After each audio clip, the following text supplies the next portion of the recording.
अस्सलाम वालेकुम व्यूअर्स, कैसे हैं आप सब। हमने लास्ट टाइम पे अरे के टॉपिक को डिस्कस किया था, तो वहीं से आगे बढ़ते हैं। आज हम उसी से रिलेटेड दो चीज़ों को समझेंगे।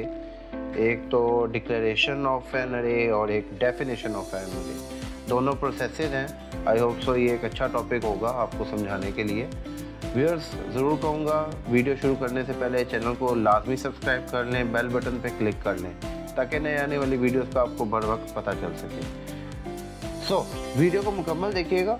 डिक्लेरेशन ऑफ एन अरे से मुराद व्यूअर्स क्या होता है। देखिए, बेसिकली एक अरे को यूज़ करने से पहले जिस तरह आप एक वेरिएबल को डिक्लेयर करते थे, यूज़ करने से पहले इसको भी आपको डिक्लेयर करना पड़ेगा। बेसिकली डिक्लेरेशन ऑफ एन अरे में आप तीन चीज़ें अपनी अरे के बारे में अपने प्रोग्राम को बताते हैं। नंबर 1, मेरी अरे का नाम क्या होगा।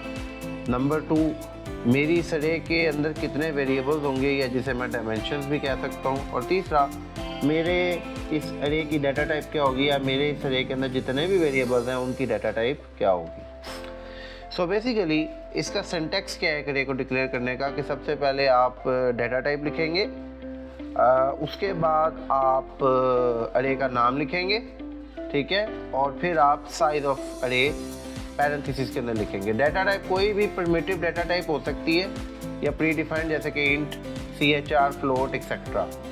अरे नेम कोई भी एक नाम हो सकता है जो एक सिंगल अरे को दिया जा सकता है, और ये फिर दोबारा किसी और अरे को उस प्रोग्राम में नहीं दिया जा सकता। वही रूल्स एंड रेगुलेशन है जो एक वेरिएबल के नाम को देने के लिए आपको होते थे। साइज ऑफ अरे जो है वो कोई भी एक इंटीजर न्यूमेरिक एक्सप्रेशन भी हो सकता है या कोई कांस्टेंट हो सकता है, जिसकी value basically total number of variables को कंटेन कराएगी जो कि आपको उस अरे के लिए चाहिए।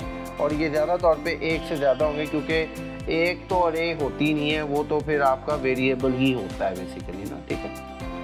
अब जब जो आप ये डिक्लेरेशन स्टेटमेंट लिखते हैं, ठीक है, तो सी की जो भी प्रोग्रामिंग लैंग्वेज ट्रांसलेटर सॉफ्टवेयर है या लैंग्वेज ट्रांसलेटर है, वो क्या करता है, वो मेमोरी के अंदर जो उसको पूरी मेमोरी लोकेशन असाइन हुई होती है, उनमें से एक set of consecutive memory location जो कि एक के बाद एक है, उन्हें डिफाइन कर देता है उस नाम के तहत जो कि आपने उसे दिया होता है डिक्लेरेशन के टाइम पे।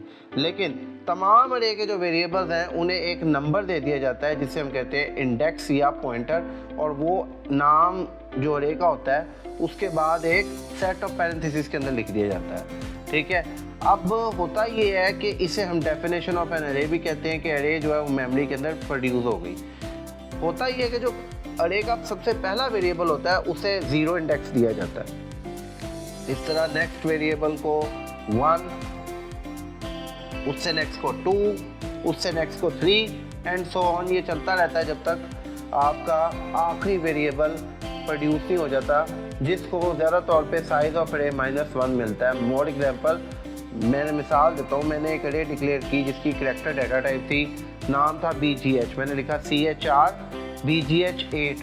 तो मेमोरी में एक इस तरह की बनेगी लाइक दैट, कि मेमोरी में कोई सी 8 मेमोरी लोकेशंस एलोकेट हुई, और उसने पहली को क्या नाम दे दिया BGH0, दूसरी को दे दिया BGH1, तीसरी को दे दिया BGH2, और इस तरह आखिरी मेमोरी लोकेशन जो 8वां वेरिएबल है उसे क्या दे दिया BGH7। तो आई होप सो ये चीज़ आपको समझ आई होगी। फिर भी अगर आपके कोई क्वेश्चन या क्यूरीज हो तो कमेंट बॉक्स में ज़रूर शेयर किया करें ताकि मैं उनका जवाब दे सकूं। बकाया वीडियो को लाइक ज़रूर कर लीजिएगा, चैनल को सब्सक्राइब लाजमी कर लीजिएगा, वीडियो को शेयर करें दूसरे व्यूअर्स के साथ ताकि उन्हें भी ये चीज़ समझ आ सके। बकाया नेक्स्ट टॉपिक और नेक्स्ट वीडियो के साथ जल्द हाजिर होऊंगा। तब तक के लिए मुझे इजाज़त दें। इंशाल्लाह जल्द हाजिर होऊंगा। अल्लाह हाफ़िज़।